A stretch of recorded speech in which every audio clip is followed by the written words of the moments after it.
I want to just say a little bit about the need right now.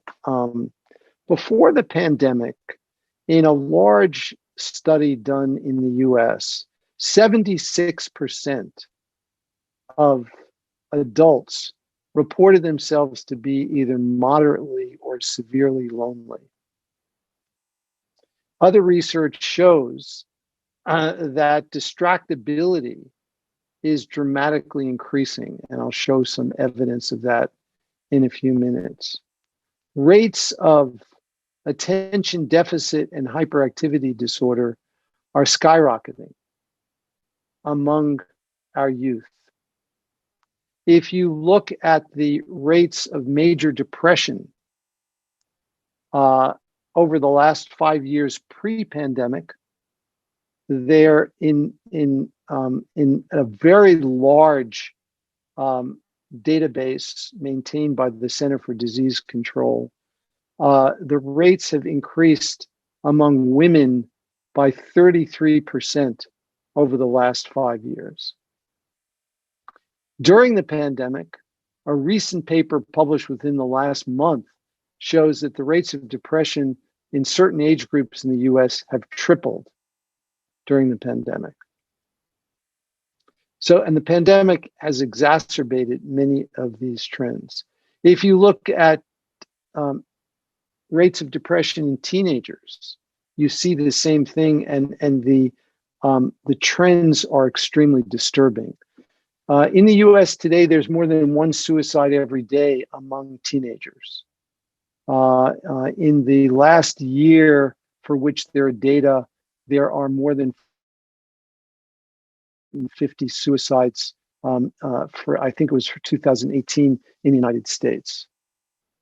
So there's clearly an urgent need, and many of these problems can be traced, at least in part, to a failure to cultivate well-being.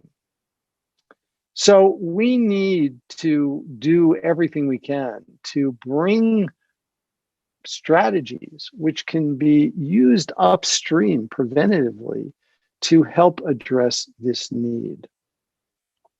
I want to read you a quote from, this is someone who used to be the director of the National Institute of Mental Health, one of the NIH institutes. This is the largest funding agency for mental health research in the world. And I know Tom very well. And he was director for 13 years. I want to read this quote to you. He said, "I spent 13 years at NIMH really pushing on the neuroscience and genetics of mental disorders. And when I look back on that, I realized that while I think I succeeded at getting lots of really cool papers published by cool scientists at fairly large costs, I think $20 billion, I don't think we moved the needle in reducing suicide, reducing hospitalizations, improving recovery for the tens of millions of people who have mental illness. I hold myself accountable for that." And one of the things that Tom was really a skeptic about when we first began our work was meditation. In fact, after our first paper on long-term meditation practitioners came out in 2004, Tom pulled me aside and he said, "Richie, why are you wasting your time on that? We need you to do traditional research on psychiatric illness."